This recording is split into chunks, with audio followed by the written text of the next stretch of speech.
मी वैष्णवी आणि आता आपल्याला बनवायची 4 ग्लास सोलकढी।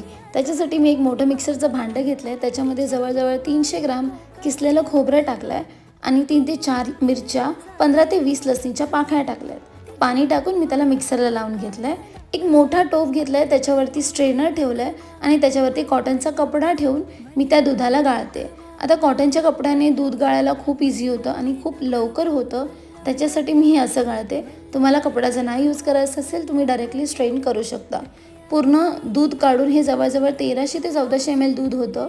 तर त्याच्यामध्ये मी चवीनुसार मीठ टाकते आणि मीठ तुमच्यावरती आहे, तुम्हाला जसं पाहिजे तसं तुम्ही टाकू शकता। गूळ हे ऑप्शनल आहे, मला आवडतं म्हणून मी टाकते।